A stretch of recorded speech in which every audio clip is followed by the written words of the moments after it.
ಶ್ರೀ ಗಣಪತಿ ಶಾರದಾ ಗುರುಭ್ಯೋ ನಮಃ. ವಸುದೇವ ಸುತಂ ದೇವಂ ಕಂಸಚಾಣೂರಮರ್ದನಂ ದೇವಕಿ ಪರಮಾನಂದಂ ಕೃಷ್ಣಂ ವಂದೇ ಜಗದ್ಗುರುಂ. ಶ್ರೋತೃಗಳಿಗೆ ಶ್ರೀಮದ್ ಭಾಗವತದ ದಶಮ ಸ್ಕಂದದಲ್ಲಿ ಸಮಂತಕಮಣಿಯ ಕಥೆ, ಜಾಂಬವತಿ ಸತ್ಯಭಾಮಿಯರೊಡನೆ ಶ್ರೀಕೃಷ್ಣನ ವಿವಾಹವೆಂಬ 56ನೇ ಅಧ್ಯಾಯಕ್ಕೆ ಸ್ವಾಗತ. ಶ್ರೀ ಶುಕಮುನಿಗಳು ಹೇಳುತ್ತಾರೆ, ಸತ್ರಾಜಿತ ಸ್ವತನಯಾಂ ಕೃಷ್ಣಾಯ ಕೃತಕಿಲ್ಬಿಷಃ ಸಮಂತಕೇನ ಮಣಿನ ಸ್ವಯಂಉದ್ಯಮ್ಯ ದತ್ತವಾಂ. ಪರೀಕ್ಷಿತ ಮಹಾರಾಜ, ಸತ್ರಾಜಿತನು ಶ್ರೀಕೃಷ್ಣನ ಮೇಲೆ ಮಿಥ್ಯಾಪವಾದವನ್ನು ಹೊರಿಸಿದನು. ಅವನು ತನ್ನ ಅಂತಹ ಅಪರಾಧದಿಂದ ಮುಕ್ತನಾಗಬೇಕೆಂಬ ಆಶಯದಿಂದ ತಾನಾಗಿಯೇ ಪ್ರಯತ್ನಿಸಿ ಸಮಂತಕ ಮಣಿಯೊಡನೆ ತನ್ನ ಮಗಳಾದ ಸತ್ಯಭಾಮೆಯನ್ನು ಶ್ರೀಕೃಷ್ಣನಿಗೆ ಮದುವೆ ಮಾಡಿಕೊಟ್ಟನು. ರಾಜನು ಪ್ರಶ್ನಿಸುತ್ತಾನೆ, ಪೂಜ್ಯರೇ, ಸತ್ರಾಜಿತನು ಶ್ರೀಕೃಷ್ಣನಿಗೆ ಯಾವ ಅಪರಾಧವನ್ನು ಮಾಡಿದನು?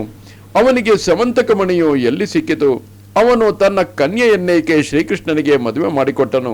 ಈ ಎಲ್ಲ ವಿಷಯಗಳನ್ನು ಸವಿಸ್ತಾರವಾಗಿ ಹೇಳುವ ಕೃಪೆ ಮಾಡಿರಿ.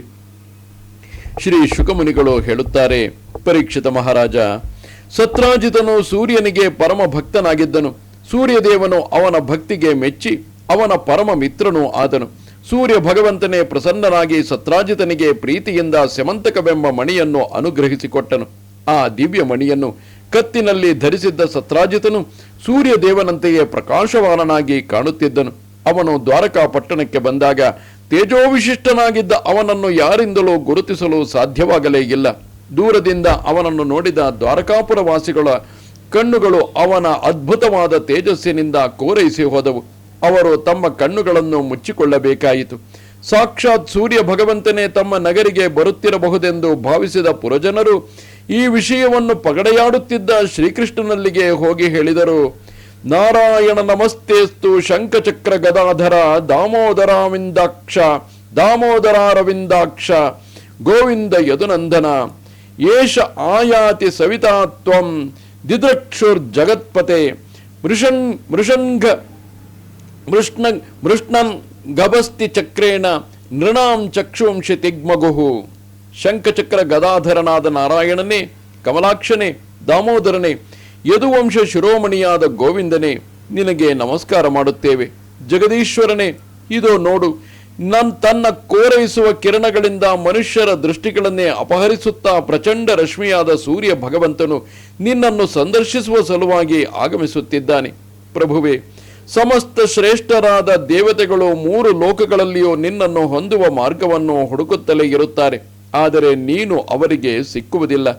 ನೀನು ಯಾದವರಲ್ಲಿ ನಿಗೂಢನಾಗಿರುವೆ ಎಂಬುದನ್ನು ತಿಳಿದು ಸೂರ್ಯನಾರಾಯಣನೇ ನಿನ್ನನ್ನು ಸಂದರ್ಶಿಸಲು ಎಲ್ಲಿಗೆ ಬರುತ್ತಿದ್ದಾನೆ. ಶ್ರೀ ಶುಕಮುನಿಗಳು ಹೇಳುತ್ತಾರೆ, ಪರೀಕ್ಷಿತ ಮಹಾರಾಜ, ಕಮಲಾಕ್ಷನಾದ ಶ್ರೀಕೃಷ್ಣನು ತಿಳುವಳಿಕೆ ಇಲ್ಲದ ಜನರ ಈ ಮಾತನ್ನು ಕೇಳಿ ನಸುನಗುತ್ತಾ ಹೇಳಿದನು, ಬಂಧುಗಳೇ, ಅವನು ಸೂರ್ಯದೇವನಲ್ಲ. ಸೂರ್ಯಮಣಿಯನ್ನು ಧರಿಸಿರುವುದರಿಂದ ಹೀಗೆ ಪ್ರಕಾಶಮಾನನಾಗಿ ಕಾಣುತ್ತಿದ್ದಾನೆ.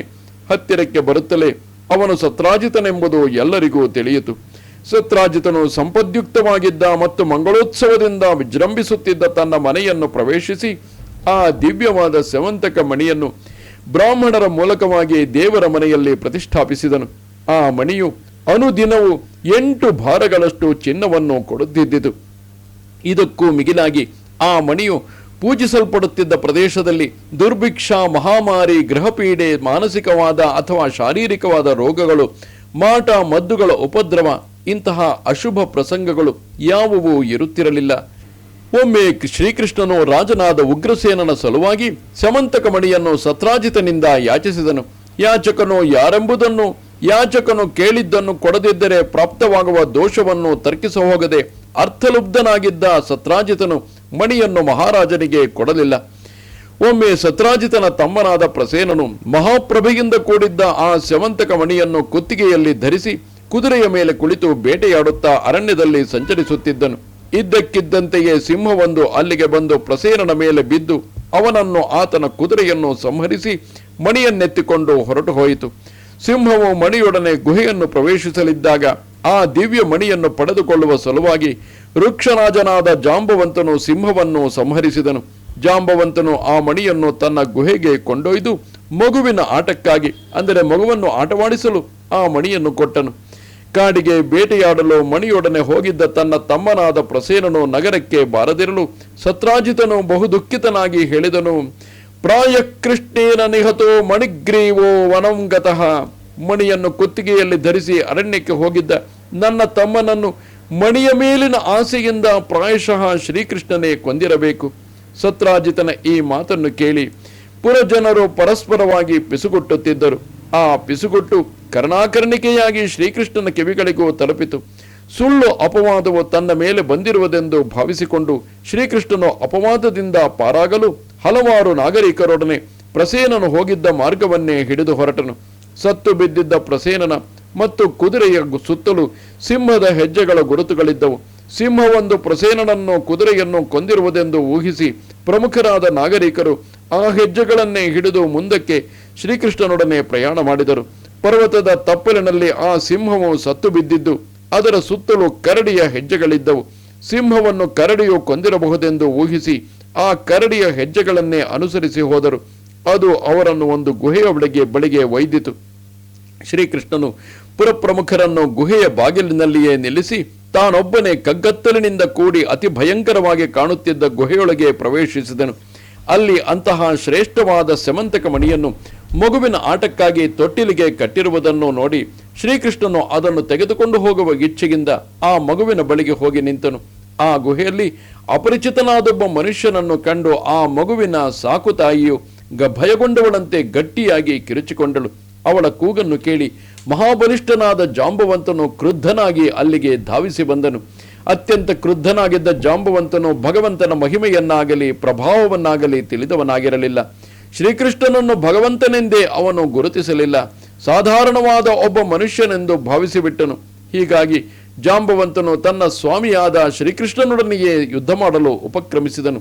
ಒಂದು ತುಂಡು ಮಾಂಸಕ್ಕಾಗಿ 2 ಗಿಡಗ ಪಕ್ಷಿಗಳು ಕಾದಾಡುವಂತೆ ವಿಜಯ ಗಳಿಸುವ ಸಲುವಾಗಿ ಶ್ರೀಕೃಷ್ಣ ಜಾಂಬವಂತರು ಕಾದಾಡತೊಡಗಿದರು. ಮೊದಲು ಅವರಿಬ್ಬರು ಅಸ್ತ್ರಶಸ್ತ್ರಗಳ ಮೂಲಕವಾಗಿ ಯುದ್ಧ ಮಾಡಿದರು. ಬಳಿಕ ಶಿಲಾಯುದ್ಧವಾಯಿತು. ಅಲ್ಲಿದ್ದ ಬಂಡೆಗಳನ್ನೇ ಕಿತ್ತು ಒಬ್ಬರು ಮತ್ತೊಬ್ಬರನ್ನು ಪ್ರಹರಿಸತೊಡಗಿದರು. ಅನಂತರ ವೃಕ್ಷಗಳನ್ನೇ ಕಿತ್ತು ಬಡಿದಾಡತೊಡಗಿದರು. ಕಟ್ಟ ಕಡೆಗೆ ಸ್ವಾಮಿ ಸೇವಕರು ಬಾಹುಯುದ್ಧವನ್ನು ಪ್ರಾರಂಭಿಸಿದರು. ವಜ್ರಾಯುಧ ಪ್ರಹಾರಕ್ಕೆ ಸಮಾನವಾದ ಕಠಿಣವಾದ ಮುಷ್ಟಿ ಪ್ರಹಾರಗಳಿಂದ ಇಬ್ಬರು ಪರಸ್ಪರವಾಗಿ ಹಗಲು ರಾತ್ರಿಗಳೆನ್ನದೆ ಅವಿರತವಾಗಿ 28 ದಿವಸಗಳವರೆಗೆ ಕಾಳಗವಾಡಿದರು. ಶ್ರೀಕೃಷ್ಣನ ವಜ್ರ ಮುಷ್ಟಿಯ ಗುದ್ದುಗಳಿಂದ ಜಾಂಬವಂತನ ಶರೀರದ ಮೂಳೆಗಳೆಲ್ಲವೂ ಸಡಿಲಗೊಂಡವು. ಅಂಗಾಂಗಗಳ ಸಂಧಿ ಬಂಧಗಳೆಲ್ಲವೂ ಶಿಥಿಲವಾದವು. ತೊಡೆಗಳು ಮುರಿದು ಹೋದವು. ಜಾಂಬವಂತನು ಬಲಗೊಂದಿ ಮೈ ಬೆವರಿದನು. ಅತಿಯಾಗಿ ಅಚ್ಚರಿಗೊಂಡು ಶ್ರೀಕೃಷ್ಣನಿಗೆ ಹೇಳಿದನು, ಜಾನೇ ತ್ವಾಂ ಸರ್ವಭೂತಾನಾಂ ಪ್ರಾಣ ಓಜಸ್ಸಹೋಬಲಂ ವಿಷ್ಣುಂ ಪುರಾಣ ಪುರುಷಂ ಪ್ರಭವಿಷ್ಣು ಮಧೀಶ್ವರಂ. ಪ್ರಭುವೇ, ನನಗೆ ತಿಳಿದು ಹೋಯಿತು, ನೀನು ಸಾಮಾನ್ಯ ಮಾನವನಲ್ಲ. ಸಮಸ್ತ ಪ್ರಾಣಿಗಳಿಗೂ ನೀನು ಸ್ವಾಮಿಯಾಗಿರುವೆ, ರಕ್ಷಕನಾಗಿರುವೆ. ಪುರಾಣ ಪುರುಷನಾದ ಮಹಾವಿಷ್ಣುವೇ ನೀ ಆಗಿರುವೆ. ಸಮಸ್ತ ಪ್ರಾಣಿಗಳ ಪ್ರಾಣ, ಇಂದ್ರಿಯ ಬಲ, ಮನೋಬಲ, ಶರೀರ ಬಲಗಳು ನೀನೇ ಆಗಿರುವೆ. ತ್ವಂ ಹಿ ವಿಶ್ವಸ್ರಜಾಂ ಸೃಷ್ಟ ಸೃಜ್ಯಾನಾಮಪಿ ಯಚ್ಚ ಸತ್ ಕಾಲ ಕಲಯತಾಮೀಶ ಪರ ಆತ್ಮ ತಥಾತ್ಮನಾಂ. ವಿಶ್ವದ ಸೃಷ್ಟಿಕರ್ತೃಗಳಾದ ಬ್ರಹ್ಮನೇ ಮೊದಲಾದವರಿಗೂ ನೀನು ಸೃಷ್ಟಿಕರ್ತನಾಗಿರುವೆ. ಮುಂದೆ ಸೃಷ್ಟಿಸಲ್ಪಡುವ ಪದಾರ್ಥಗಳಲ್ಲಿಯೂ ಸತ್ತ ರೂಪದಿಂದ ನೀನೇ ವಿರಾಜಮಾನನಾಗಿರುವೆ. ಕಾಲಕ್ಕೆ ಎಷ್ಟು ಅವಯವಗಳಿವೆಯೋ ಅಂದರೆ ಕ್ಷಣ, ಲವ ಇತ್ಯಾದಿ ಆ ಎಲ್ಲದರ ನಿಯಾಮಕನೂ ಆಗಿರುವ ಪರಮ ಕಾಲನೂ ನೀನೇ ಆಗಿರುವೆ. ಶರೀರ ಭೇದದಿಂದ ಭಿನ್ನ ಭಿನ್ನವಾಗಿ ಕಾಣುವ ಅಂತರಾತ್ಮಗಳಿಗೆ ಪರಮಾತ್ಮನೂ ನೀನೇ ಆಗಿರುವೆ. ಯಸ್ಯೇಷದುತ್ಕಲಿತ ಕರೋಷ ಕಟಾಕ್ಷ ಮೋಕ್ಷೈರ್ವತ್ಮಾಧಿ ವರ್ತ್ಮಾಧಿಷಕ್ಷುಭಿತ ನಕ್ರ ತಿಮಿಂಗಿಲೋಬ್ಧಿಃ ಸೇತುಕೃತ ಸ್ವಯಶವುಜ್ವಲಿತಾಚಲಂಕಾ ರಕ್ಷಾಶಿರಾಂಸಿ ಭುವಿಪೇತು ಋಷುಕ್ಷತಾನಿ. ಸ್ವಾಮಿಯೇ, ಈಗಲೂ ನನ್ನ ಸ್ಮರಣೆಯಲ್ಲಿದೆ.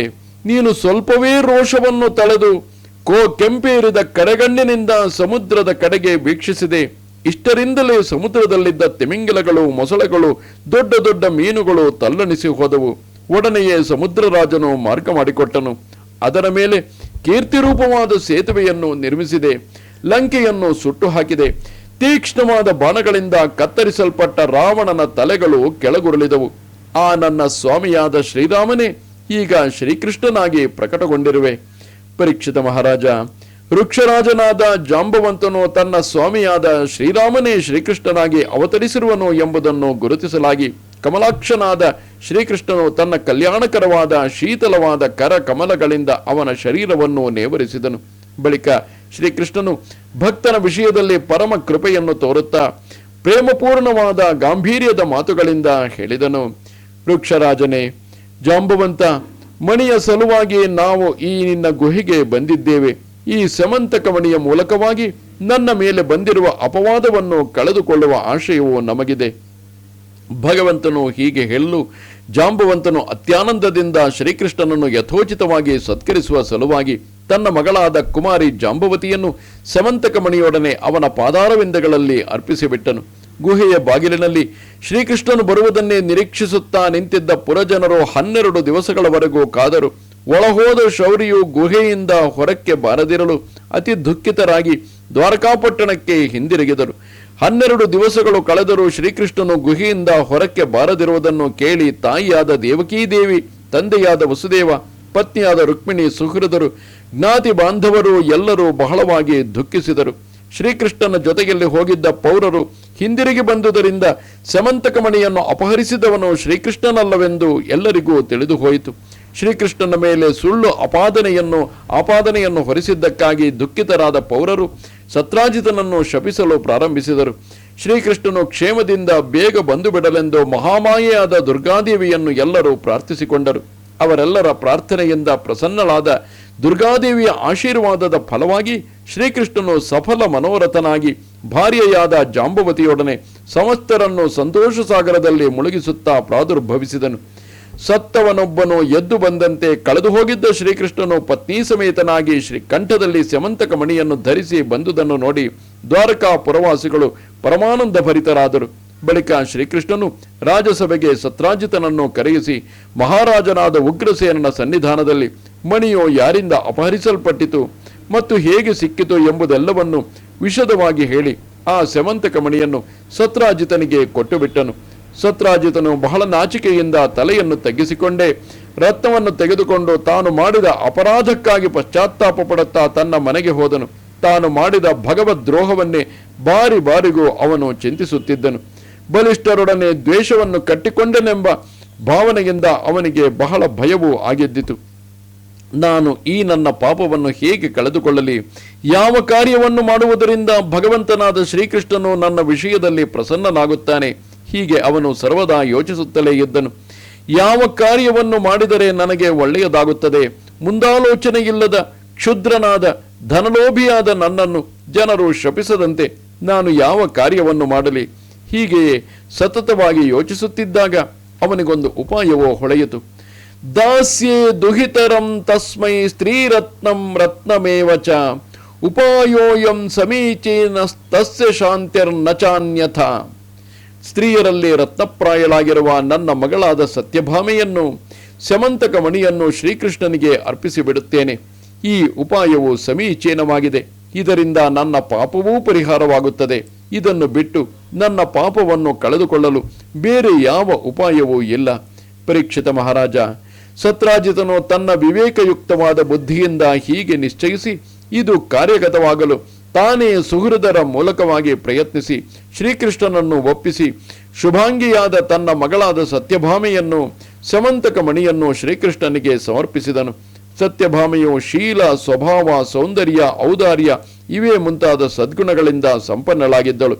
ಹಲವಾರು ರಾಜಕುಮಾರರು ಅವಳ ಪಾಣಿಗ್ರಹಣಕ್ಕಾಗಿ ಹಾತೊರೆಯುತ್ತಿದ್ದರು.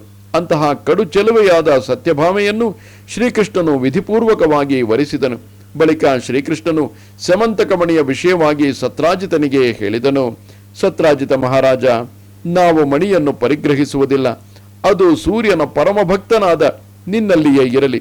ನಾವು ಅದರ ಫಲವನ್ನು ಮಾತ್ರ ಉಪಭೋಗಿಸುವ ಅಧಿಕಾರವುಳ್ಳವರಾಗಿದ್ದೇವೆ ಎಂದು ಹೇಳಿ ಮಣಿಯನ್ನು ಅವನಿಗೆ ಕೊಟ್ಟುಬಿಟ್ಟನು ಎಂಬಲ್ಲಿಗೆ ಮಹಾಪುರಾಣವು ಪಾರಮಹಂಸ ಸಂಹಿತೆಯೂ ಆಗಿರುವ ಶ್ರೀಮದ್ ಭಾಗವತದಲ್ಲಿ ದಶಮ ಸ್ಕಂದದ 56ನೇ ಅಧ್ಯಾಯವು ಮುಗಿಯಿತು.